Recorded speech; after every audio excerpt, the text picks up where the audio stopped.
A billionaire, a corporatist, a mean girl, and a tech bro.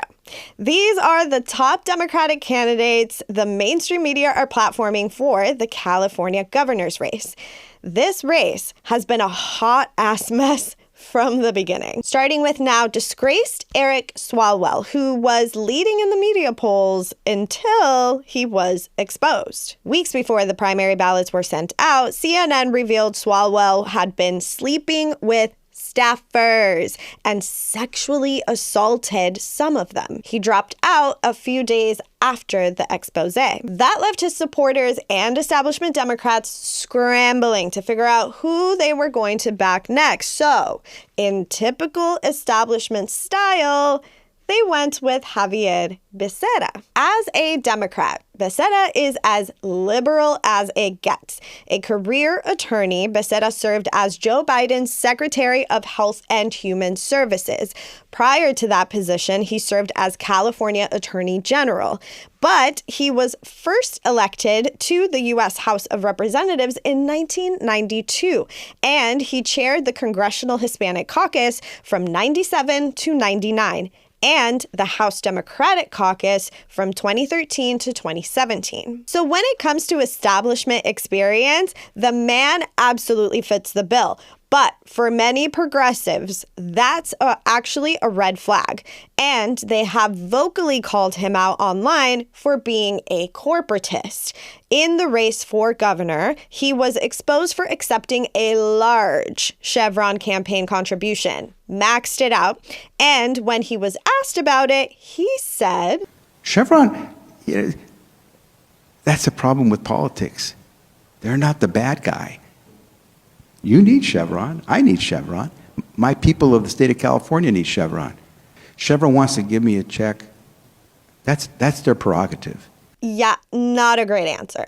Next is Katie Porter, another establishment Democrat and career attorney famous for her congressional smackdowns that often went viral online. She served as a U.S. representative in California from 2019 to 2025 and has taught law at 3 different universities. And actually, when I was doing the research for this episode, I found that in 2018, she actually flipped the 45th district in California when she was elected in Congress as part of a Democratic wave in Orange County, which is known to be a very red county. But unfortunately, Katie had her own scandal when a video of her yelling at her staffer went viral. And the state could lose. Get out of my fucking shot. I wanted to tell you that that's actually incorrect. It's not that it's electric vehicles. It's that if we don't meet the commitments under the Paris Climate Accord. Okay, it does. Okay, you also were in my shot before that. Stay out of my shot. Now, with the reputation of being a toxic boss girl, progressives have written her off altogether. And then there's Matt Mann, who has essentially become a distraction in the race. Tech entrepreneur turned mayor of San Jose, the man has accepted money from just about anyone, including a recent $1 million donation from the CEO of Netflix. The Silicon Valley bro has never gained traction with progressives who have completely denounced the tech oligarch. So that leaves us with just one final mainstream candidate, and quite honestly is probably the most controversial candidate of them all, billionaire Tom Steyer. The boomer capitalist gained his billions from starting his own San Francisco hedge fund, which he founded with $15 million in seed capital, by the way. And they controversially invested in things like detention centers, private prisons, and coal mines. When he left his company, he became a philanthropist and environmentalist and has been trying to right his wrongs ever since, in his words. He founded several philanthropic projects and ventures over the 14 years since he left that company and has adopted a leftist Democratic Democratic agenda. But he never stopped being a billionaire. And in fact, when I was doing research for this story, I found that he has spent a considerable amount of his wealth running political campaigns. In 2020, Steyer unsuccessfully ran for the Democratic nomination for president. Yes, the one that Joe Biden ended up winning, spending more than $253 million on that campaign. But he didn't receive any pledged delegates and ended up dropping out shortly after. In his campaign for governor in this race, he has spent over $130 million, more than any of the top mainstream candidates combined. And apparently, it's paying off because now he's neck and neck in the polls with Becerra. So, this brings me to today's episode. While I did reach out to Steyer and Becerra for an interview, they didn't end up scheduling. Steyer's team has invited me to different events in Los Angeles, but has declined any interview that is longer than just a few minutes. So as a journalist, I know that this to be a tactic where you only get to spend a couple minutes asking maybe one or two questions and you get their talking points and then that's it. You don't get to dive much deeper than that. So unfortunately, I ended up having to decline the offers that I was given to interview him, but just for those couple of minutes. And Becerra's team never answered my emails. But other candidates did want to talk. The ones that the mainstream media wrote off a long time ago. And that's who I have for you today. Third-party candidate Ramsey Robinson and Democratic candidate Carolina Buhler. They are both on the ballot, and they are running for a number of different reasons, mainly to provide a progressive alternative to the top four candidates. And I know you are asking yourself, girl, do these people even have a single iota chance of winning? It's highly unlikely. No. But they do provide a very interesting conversation about the problem with duopoly politics, the status quo, the push for socialist policies in a capitalist democracy, and I think most importantly, the lack of a democratic process in a state that does not have ranked choice voting. And in a race that has come down largely to who can spend more money or who can take the most corporate donors, I feel like they offer a perspective that is largely dismissed. A growing discontent with the status quo. Hey guys, a quick note before we begin today's episode. I am not personally endorsing any candidates in this series. The purpose of these episodes is to present to you each candidate's views, policies, and background so that you can make the most informed decision for you at the ballot box. Make sure to do your own research, form your own opinions, and use your critical thinking skills as you decide who to vote for this election season. Here's our conversation. Hey guys, welcome back to the podcast. Today on the show, we have Ramsey Robinson. Thank you so much for being here. Oh my gosh, it's great. It is great to be here. Yeah, thank you. Tell us a little bit about why you decided to run and a little bit also about your background. Sure. Well, running specifically with the Peace and Freedom Party for governor of California, huge. That's very important, I think, because we're the only socialist party on the ballot.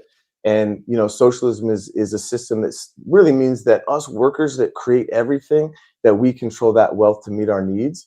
But really a big motivating factor for me to run is being a social worker. I'm a social worker in Bayview, Hunters Point. This is one of the last Black and brown communities in San Francisco. This is because, as we all know, California is becoming so unaffordable. And I earned my credentials for this run on the front lines of the mental health crisis, on the housing crisis, on the war on our Black and brown communities.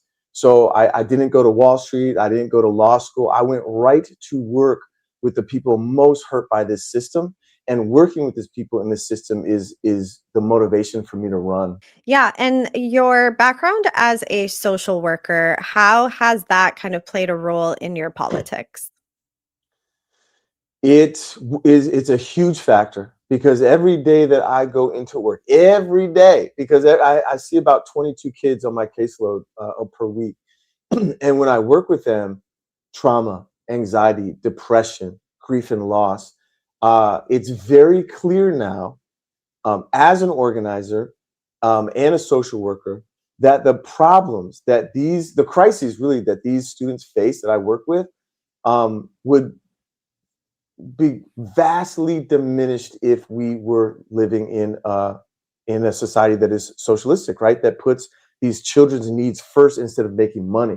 But unfortunately, we live under capitalism where even the schools are trying to get rich off of our kids. They're not providing the mental health clinicians that they need. My coworker got fired 2 weeks ago.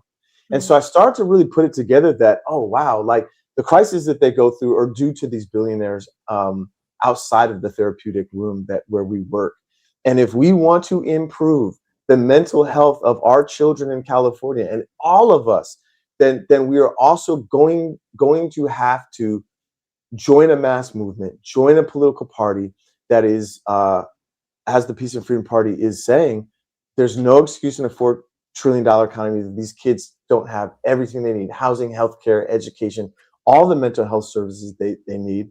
My coworker likes to joke, there's about 200 kids in my high school and about 199 need therapy, but there's not enough to do it. If we, the Peace and Freedom Party with our education program is saying, with that permanent tax, I should say a permanent tax on the billionaires, these kids will have everything they need, the jobs when they graduate, the free college. I have kids that have from like 1.5 GPAs to like 4.0. And the kids that get 4.0s, they get into Ivy League schools and they can't afford to go. This is criminal, Yeah. So I think that, well, I don't think, for surely being a social worker has driven me and clarified the need to exert our political power in a socialist party. And I'll just say it really quickly also, because this is huge. I mean, being a social worker in a school, I always want to work in an institution, not just have like a therapeutic practice on 3rd Street. Seeing these kids and that their motivation to change. They started a student socialist club at the high school that I work at. They led student walkouts just last Friday, 1 week ago, for May Day. And wow, like seeing the youth that I work with and give mental health services to, that they're getting politicized, meaning they're seeing that, okay, wow, if we want to change our circumstances for the better, we're going to have to get out in the streets. We're going to have to vote socialist. Oh, it's meant the world to me. And it really keeps me going every week for the campaign, and just to keep fighting for socialism, which we're going to have to do after the primaries, after November, either way. So you mentioned a couple things there. You mentioned socialism, you mentioned the billionaires, you mentioned mental health. I think obviously for progressives and leftists, that is a conversation that we are very much used to having, right? Like, we understand that the current system is really built against the working class at this point, so much so that we have like 8 times more billionaires than we did in the 1990s, right? So like that's really, really bad. So what would you say to the type of person that's like, I get it, I'm with you, but you are running as a third party candidate. Under our duopolistic system, there is a very slim chance of a third party actually getting far, because California does not have ranked choice voting, which I am a huge advocate of. So what would you say to the person that's kind of thinking that's kind of like, I like your platform, I like that you're progressive, I love that you're calling out the billionaires and that you want more socialist policies in California, but they're looking at that third party and they're saying, I don't know. What would you say to them? Sure. I first of all, I'd come with thoughtfulness and understanding. I mean, I understand, when someone's asking me that, they too obviously want to make sure that we have the best for us in California. I just say to them, the Democrats, they've given us all the data now for us to show that they're not competent to meet our needs. These Democrats that have had the supermajority in the House and the Senate for decades, and still all the stuff that we talked about, millions of us behind in rent, 187,000 of us homeless, 2.5 million of us without health insurance, Black households having 1/6 the wealth of white households, Black women getting paid 65 cents on the dollar to every dollar that a white worker makes. If you're a Latina woman, 40 cents. This is under the Democrats. And we're actually now in a life or death situation. When the Democrats are incapable of solving the environmental crisis that we're facing in California, that when the children that I work with have asthma rates 10 times higher than kids anywhere else in the city, when the women that I work with have breast cancer rates 5 times higher, this is because of the billionaires, and the Democrats are doing nothing to stop this war that's on working class people, kind of like you just alluded to. Mhm. And so at some point, we have to just come to grips with the reality that our situation is not going to improve as workers, and there's 40 million of us, as long as the Democrats are in power. And we know, obviously, I'm not even going to get into it. We can't count on the Republicans. They're proactively trying to destroy our lives, eviscerate all of our legal rights. And so we have this third party, the Peace and Freedom Party, that has had ballot status since 1967, that was born out of the anti-war movement, that was born out of the struggle for Black liberation with the Black Panthers, who co-founded the party, that were also socialists, that said simply that we should all have housing, healthcare, education, that we should have the economic and political power. This is our party now. It's for us, by us. And we can't, that phrase that we've heard so often, it's insanity to think that we're going to get any different results by doing the same thing over and over and over. Mhm. And that's the Democrats. And I'll just close with this too. Two things. First of all, the Peace and Freedom Party is the fastest growing political party in California, the fastest growing, right? Not the Democrats, not the Republicans. And I would say that we're also going to need this mass movement that is going to spill outside of the ballot box in June, that's going to carry on into the streets as well. So the Peace and Freedom Party is not just about June 2nd, what happens to that person who's asking, oh, well, what about a third party? Mhm. We're about continuing to build this mass movement. That is because that's what it's going to take to really get what we need. All throughout history, if we look at the most forward steps that folk like us have ever had, it's not come in the electoral arena. For the sake of time, I would love to give some examples, but I don't know if you have more questions. But just that Democrats ain't doing it for us. We need a mass movement, and we need our own party, and that's the Peace and Freedom Party. Yeah, and I think, at least on the progressive side, I think a lot of people would agree with you, right? I think liberals might have a different idea. I think they're the ones that are mostly very party loyalists, Mhm.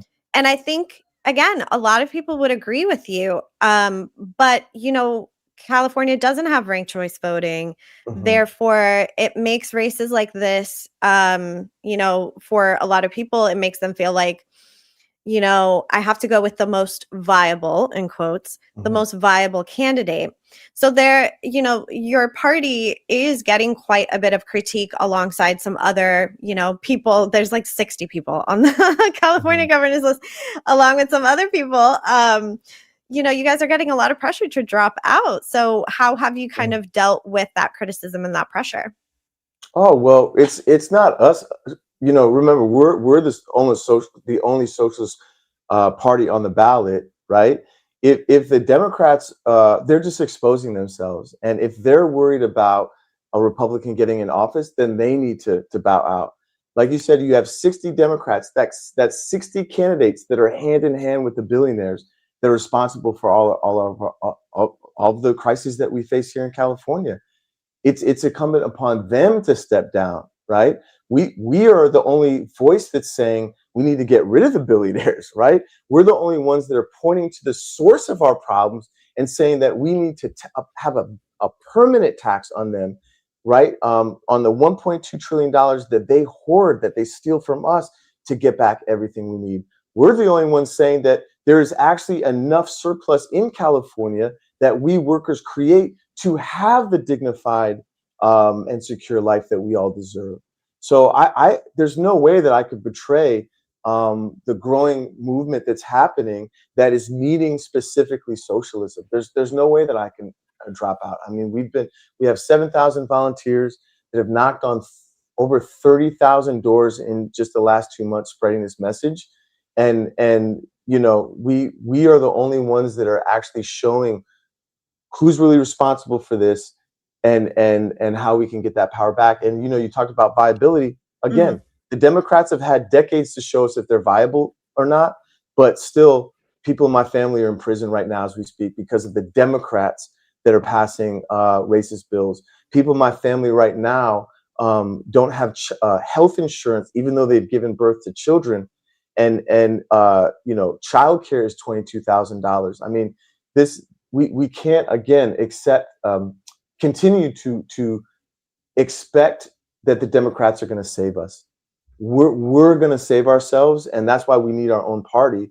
And again, the Peace and Freedom Party is a party for us, by us. I mean, it's by literally people just like us who are anti-war, who, you know, there's $1 billion a day going to the war in Iran.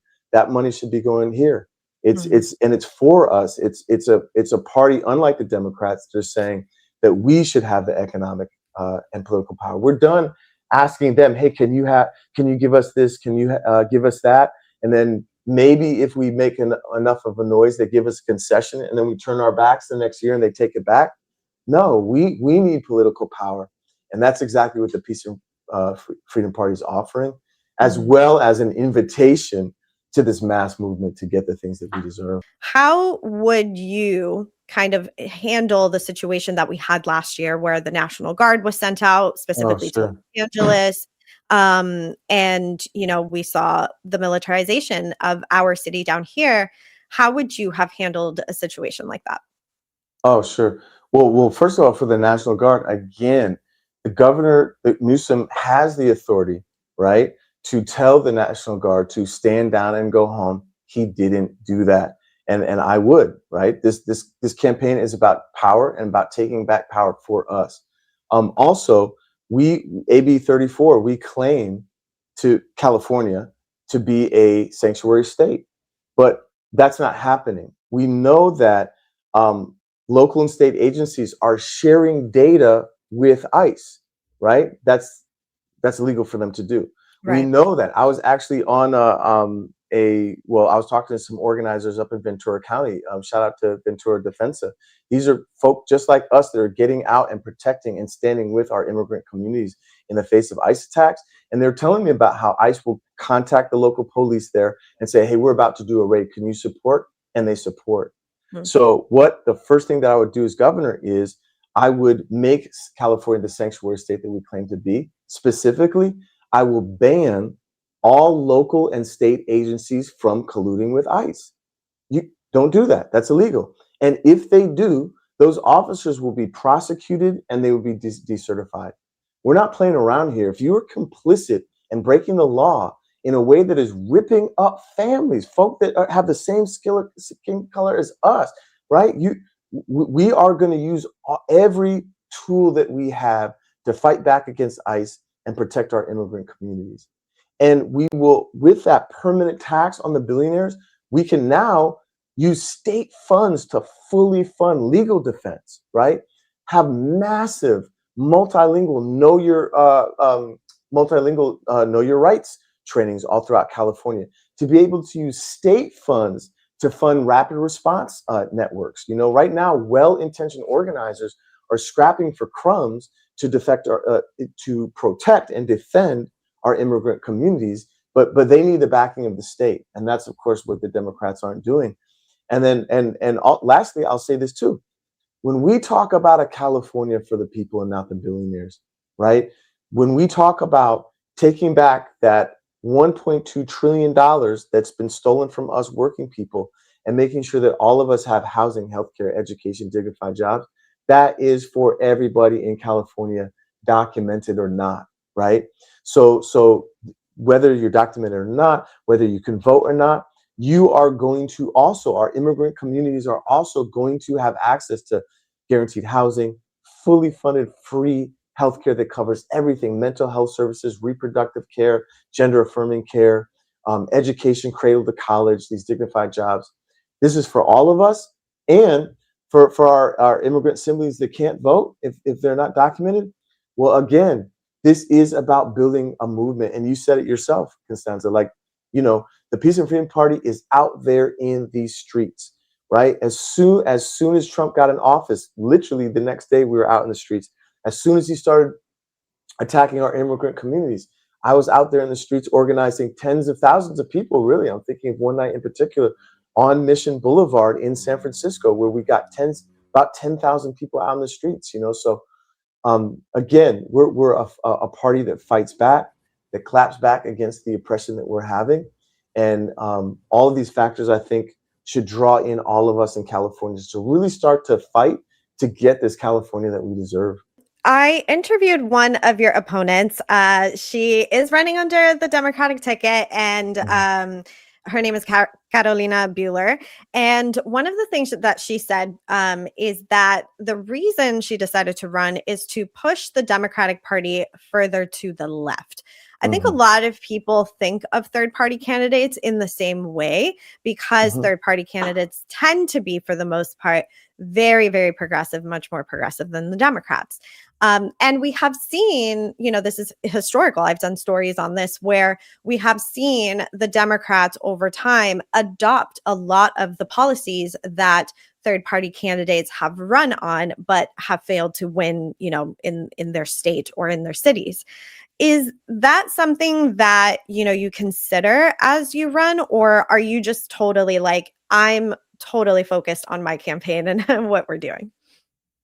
Well, we already see that Democrats have been taking our messaging.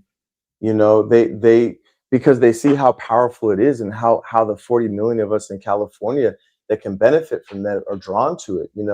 So we already see them kind of jacking our messaging.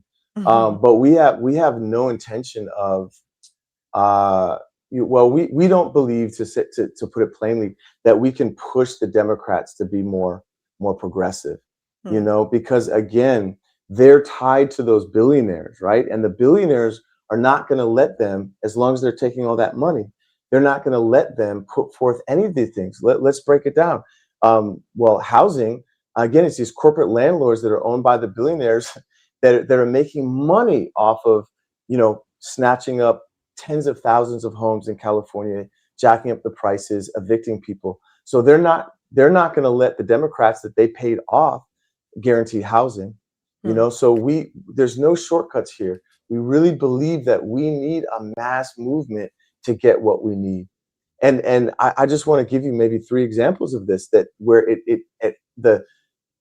the improvement of our lives happens outside of the ballot box. One is we saw it just this year in San Francisco with the United Educators of San Francisco, right?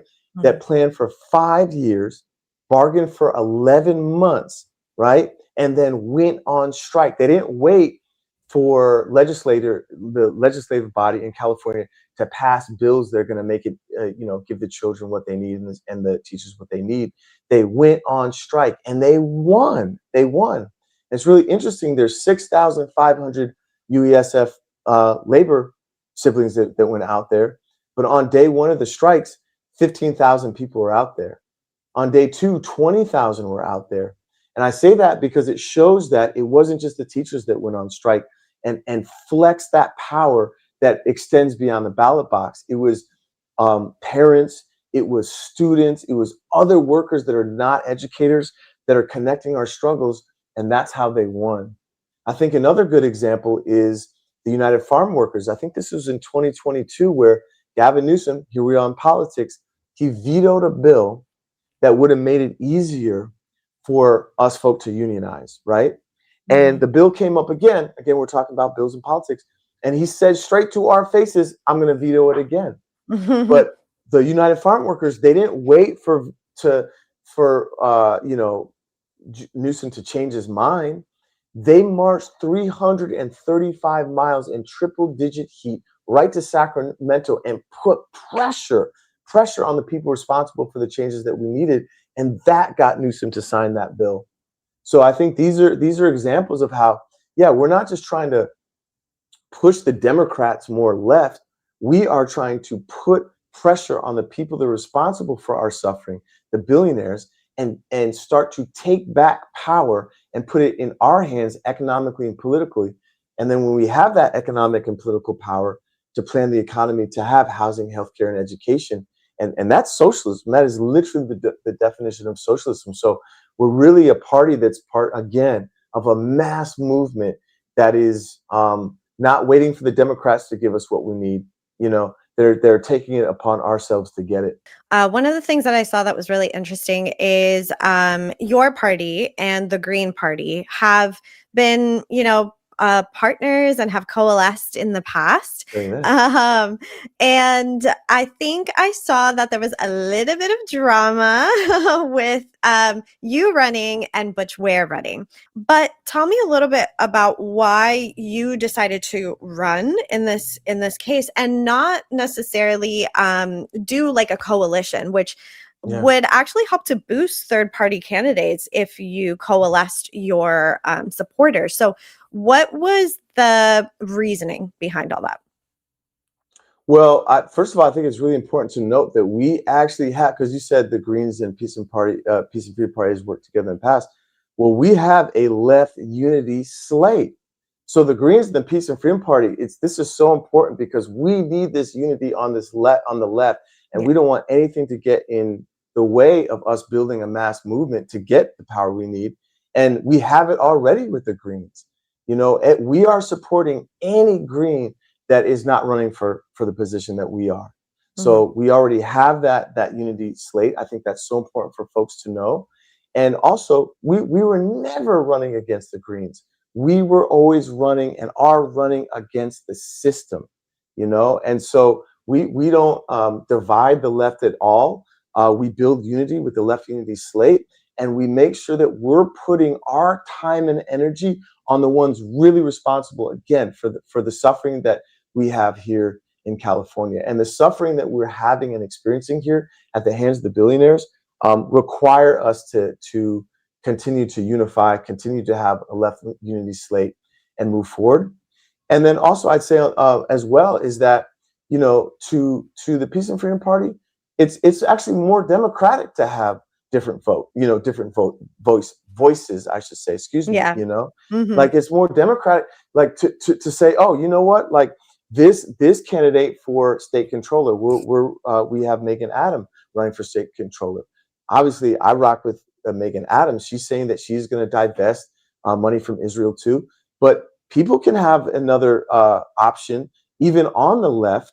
That to me is more democratic than saying, no, you only have this choice. So we're for the maximum amount of choices for people, which we believe is democratic. And we're about building this mass movement that the left is going to need to really, again, get this thing done. Yeah, and I totally agree with you. I think if we are going to claim that we are a democratic country that like values democratic values, then, we have to uphold that, right? And I think a lot of the criticism of the duopoly is that they actively prevent that, right? They only want Democrat versus Republican. And so, anytime, there's a poll that goes out like, would you prefer a third party or do you like, the duopoly? Most people will say, no, I would prefer to have other choices. The Democrats don't always align with what I want to do, right? And especially progressives and young progressives, millennial, Gen Z progressives, they don't necessarily have party loyalty. Like they would prefer to have third parties. And I think the criticism usually around election time that I see is for the states and cities that don't have ranked choice voting, because it does make the system unfair, right? It makes it so that you kind of have to stick with the duopoly. You have to go with this viability by design. Game. Yeah, it's definitely by design. So is there anything that you and your party is kind of pushing for in terms of getting something like ranked choice voting so that you actually do have a chance in a primary? Yeah, I think, it's kind of a catch-22. We got to get in there, and get power to be able to legislate something like that. And if that's why it's so important that people do register Peace and Freedom Party, go to ramseyforgov.com to volunteer and get this message out so we really can get in there, and then we can pass legislation, right, that I'm sure the majority of us in California would vote to make sure that we have a more equitable and democratic system. That's one thing we would do. Another thing is, first week in office, we will lead a campaign to ban corporate donations, right?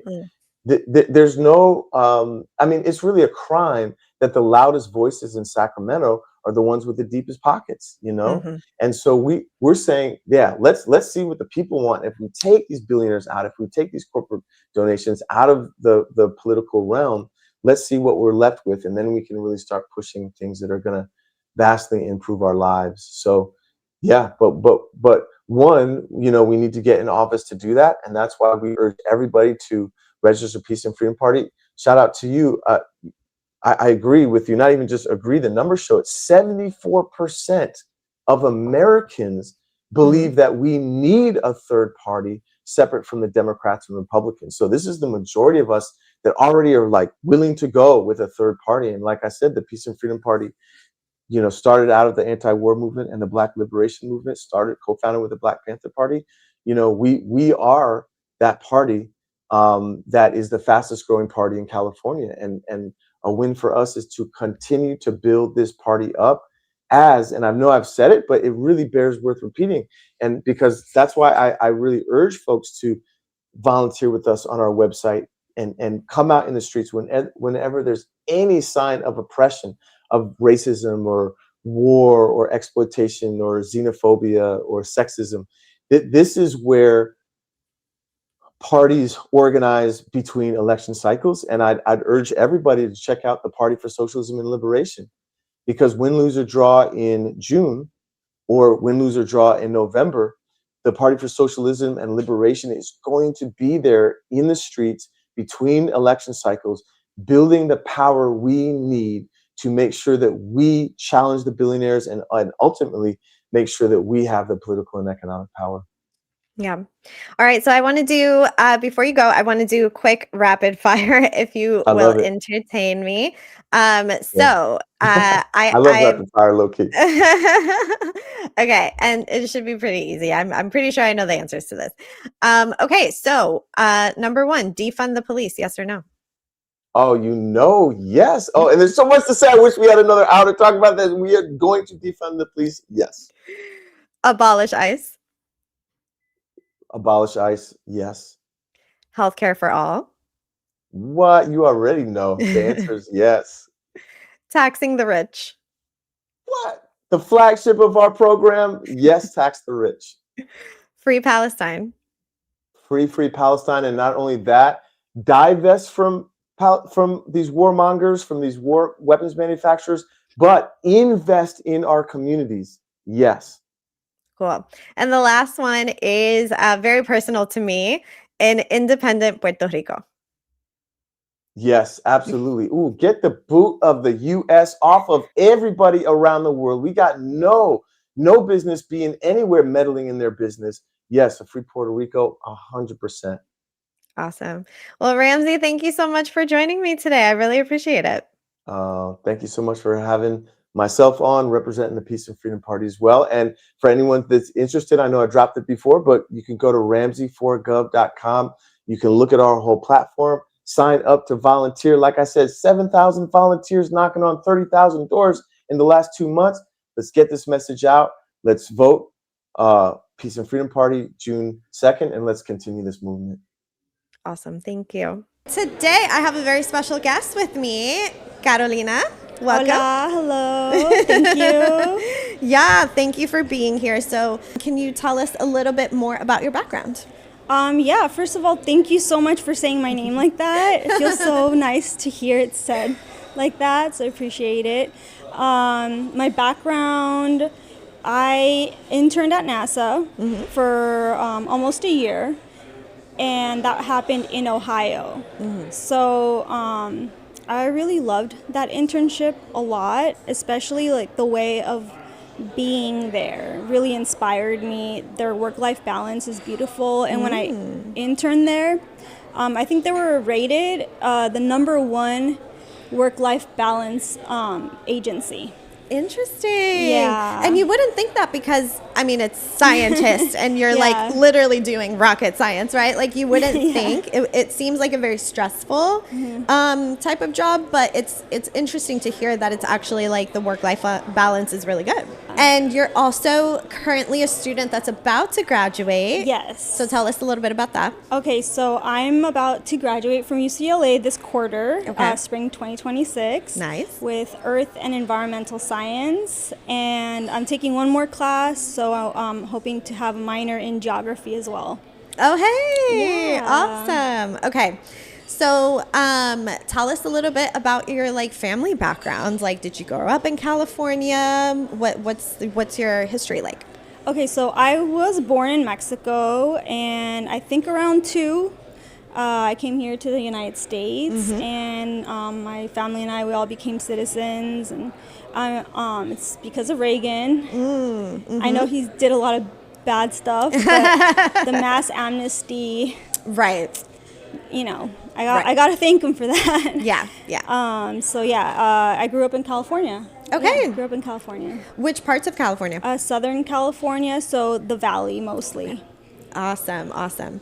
So then that brings us to currently. Okay. You are running on the ballot. Very important to note because some people are not on the ballot but are still running. Yeah. But you are running on the ballot as a Democrat for California governor. Tell me a little bit about why you decided to do that, given that you're studying environmental science, right? And, you know, went to NASA for a year. So what about the California gubernatorial race enticed you? Okay, yeah. So when Trump became president again in 2025, I was so scared. I was so scared, and it was just a very stressful time. I think for all of us, we're still stressed, but the very beginning with all the executive orders, it was just worse than we could have imagined, and it's only gotten worse somehow. Yeah. And so I was very engaged, and I was advocating with my congressman, and speaking out. And I was sort of waiting for the governor candidates to do the same. I was excited actually, like for a few of them. Like I think I liked Eleni. I thought she could have been good, but I just didn't see them. Speaking out, like saying what was going on and why it's messed up, and actually started to hurt a lot. I just thought, okay, if I run for office and then I do it very loudly, maybe it'll encourage them. Like, oh, a regular person is doing, like, speaking out. Maybe it's not that scary, even though they're the ones with the platform and the money and resources and network. What do you say to the people who are kind of like, look, unless you're polling at the top, I can't vote for you. I can't even think about voting for you. What do you say to a person like that? My name is on the ballot, and all you need to do is take a pen, that's I think black or blue ink, and then just color in my name and then put it in the mail. Like millions of dollars are poured into creating a narrative by mainstream media, which is owned by people that don't have our interests in mind, to convince you that you can't do that. And they're literally controlling your ability to just color in a box. That's how much they're trying to take over our minds. That's my perspective. Everyone was saying drop out and endorse the highest polling candidate, Eric Swalwell. Right. Okay. And we all saw how that went. And I kept telling everyone, I'm like, no, you don't understand. If you have all the good candidates drop out, you just have the establishment, okay? And then guess what? You think that the people who are not polling high now, that are in the establishment, you think the people that would have voted for the good candidates will vote for them? No, they're just going to be disillusioned and stay home. And that's how Trump happened. A lot of people stayed home. Yeah. So they wanted Swalwell to get endorsed by all the candidates. Right. Right? And then look at what we found out about Swalwell. That Yeah. is very scary. And I kept telling everyone that is a very bad idea. Yeah. What if we found out about Swalwell after? Right. After the primary, you're saying. After, like, let's say everyone listened and was like, okay, I'll drop out. That's the right thing to do. I endorsed Swalwell. And then he was the only candidate. And then that came out about him. Right. So let's talk a little bit about why you're running as a Democrat. I'm surprised that you're not running as an independent. Why did you make that choice? Okay, so I have voted, as a Democratic voter my whole life. But with everything that, has been revealed, I definitely was just on the edge of not being a Democrat anymore, Democratic voter anymore. I was just honestly just done with it. Like, it's all BS because I voted for Kamala. And then, when I started to learn more, I realized it's like she was the vice president and she was allowing Israel to do what they're doing, which is genocide in Gaza. And she just sat in office as vice president, and her claim is like, I wasn't the president. I'm like, okay, in the whole entire country, you had like the second like most powerful position, and like, if you're saying that seat didn't give you the power to at least speak up against it, get people power behind you. Use your platform to speak up against what's happening to the children. Right. That's happening right now. And she didn't. No, that's not excusable. Yeah. So I think that you should judge people on like, what did they do when we needed them? In terms of you running as a Democrat, was that more of like a strategic thing for you? Yeah, it was strategic. When I looked into your campaign, you are for taxing the rich, ending mass incarceration, prosecuting ICE agents who break the law, canceling ICE detention contracts is like very, very prominent in your campaign. Giving a 10% rent rebate for people in California, for renters specifically in California. And surprisingly, you are also an advocate for tiny home villages, which I love. I actually used to live in a tiny house that I built myself, so I was very excited about that. But tell me a little bit about your, your frame of mind, your frame of thinking. Do you consider yourself a progressive? I guess I fit into that category. Yeah, for sure. Yeah. And so why is it important for you to, list out a lot of these things which, kind of revolve around immigration? Detention centers are a big topic right now, and how inhumane the conditions are. They are privatized companies that are taking governmental contracts as well, which is a huge problem. And California is, a state with massive wealth inequality. So why was it important for you to run on these specific types of policies? Well, okay, so this set of policies, I actually built this on my own. Okay. It took me 6 months, and it was before 2024. Just because I guess I'm a nerd. This is what I was doing day in and day out. I was reading academic articles, looking for case studies that are successful time and time again around the world, California and the United States. So this is daily research that I did for 6 months, every night, every morning. Because I'm a nerd, for no reason, I just wrote up, what would I like to see if there was, nothing holding me back? What would I like? And then I started advocating for that with my congressman and the senators of California and wherever I could. So I didn't even think of running for governor when I wrote the policy set. I just thought of like, what would I want? And then I just started like advocating for it. Let's get into the other parts. So ICE detention centers, as we talked about, Yes. are massively inhumane. They are a for-profit business at this point. Why are you such a strong advocate against them? I just started to learn more about the conditions and the way people are treated. And it's didn't just like, I mean, it's gotten way worse, but it's always been bad. And even I admit I didn't know that.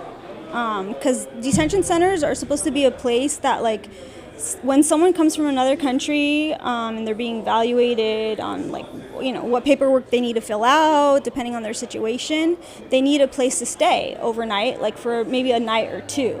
Yeah, it's meant to be temporary. Yeah, and it's supposed to be like a humane way for them to have a safe place to be while stuff is being processed within a day or two. So in terms of California, there has always been a push to close down, shut down some of these centers.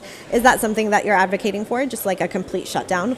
Yeah, I mean, I think you're supposed to keep trying, even if, like, you know, if something doesn't work out or there's pushback, you're supposed to keep trying. That's how you get there. There's always going to be challenges. In 2019, Biden actually fought against Newsom.